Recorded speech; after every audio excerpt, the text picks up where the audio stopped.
Welcome back to State and Local Government and Politics. Sustainability, Part 3, Government Buildings. Government buildings are a very important consideration in state and local government innovation in the 21st century. Unknown to most citizens, government infrastructure investments, including the initial design and construction, the operation over time, and the long-term maintenance, consume a significant portion of all government budgets.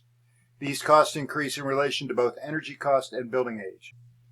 Older buildings are becoming increasingly problematic due to risks associated with dangerous, even toxic materials used in their original construction. Unhealthy wallboard and insulation materials, synthetic carpeting emitting noxious fumes, and poor air filtration and circulation systems found in many older buildings present a danger of heightened public health risks to building occupants and workers who maintain the aging structures. The increased cost in areas such as disability and health care benefits paid to these people exposed to unhealthful environments often outweigh the costs associated with new construction. In addition, older government buildings are often inaccessible to individuals with disabilities, and they feature antiquated wiring systems that cannot accommodate modern information technology. If you have visited older government buildings, these structures tend to be imposing and project a paternalistic relationship between the citizens and government workers that is unlikely to serve the needs of either party very well. The physical structure limits the ability of a public agency to meet the needs of 21st century highly networked organizations, thereby constraining government's ability to respond to an ever-changing technology and be sensitive to ever-evolving citizen needs.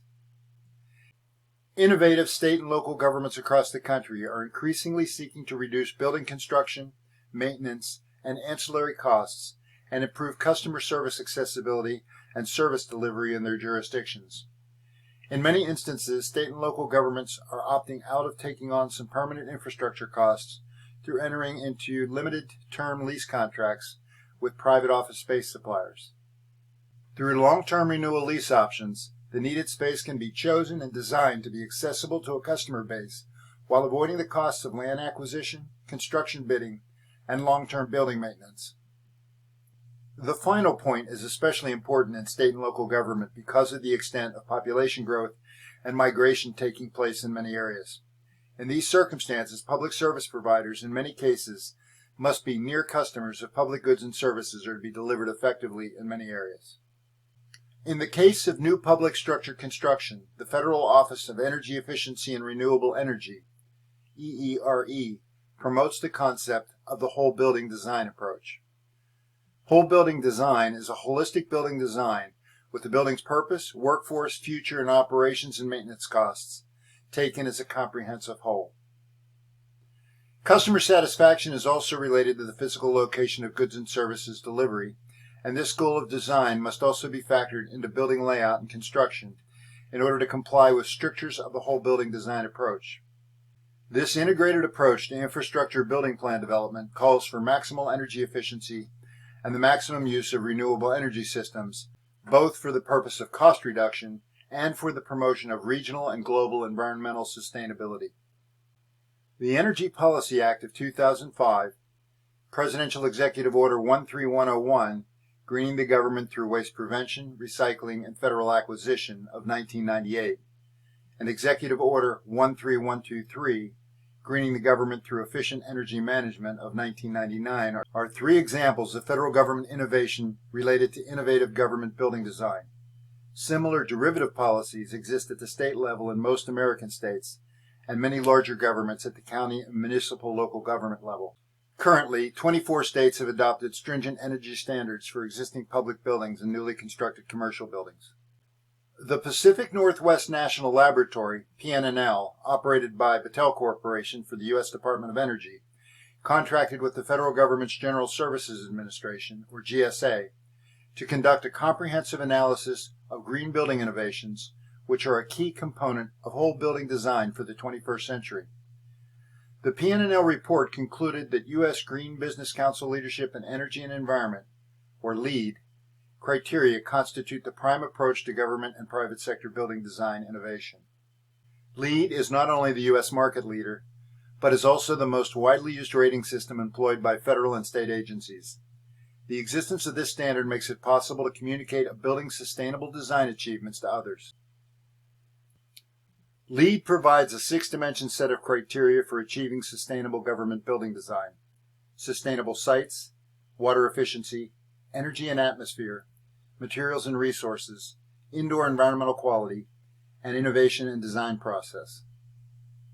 A sustainable site is studied in terms of land use impacts of development, accessibility of buildings using alternative transportation systems, for example, mass transit, bicycles, alternative fuel vehicles, the building location and design in relation to urban renewal project planning, and the reduction of light pollution. Water efficiency relates to the use of efficient landscaping to include xeriscaping design. Water efficiency also relates to the use of low-flow utilities that reduce water consumption and innovative wastewater management systems. Xeriscape design is defined as landscaping to maximize water efficiency. Xeriscaping practices include good planning and design, practical lawn areas, efficient irrigation, soil improvement, use of mulches, and native plants. The energy and atmosphere dimension involve renewable energy and the reduction of ozone-depleting emissions. Additionally, energy demand reduction is an important consideration that can be maximized using natural lighting designs and low-energy demand light fixtures and office equipment. Materials and resources relates to the use of recycled content materials, local or regional materials, and efficient building materials waste management, separation of waste from recycled materials. Indoor environmental quality issues include such things as carbon dioxide monitoring, ventilation, and low-emitting construction and design materials. Temperature and light control factors are also critical to indoor environmental quality, with natural light placed at a high priority. LEED methodology places special emphasis on inclusive planning processes and innovative multidisciplinary design exercises, recognizing that new ideas can be developed in some cases, and the adoption of best practices can be actively encouraged within a broadly inclusive planning process. Government building design innovation is important for at least two reasons. First, state and local government buildings are expensive to design, to build, and to maintain. Constructing next-generation structures may reduce long-term costs to taxpayers and make government more efficient and effective.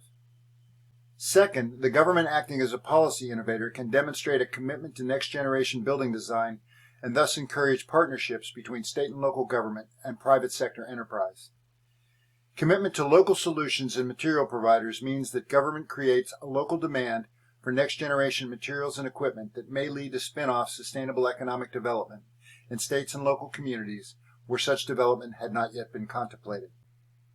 In Part 4, we'll discuss urban redevelopment.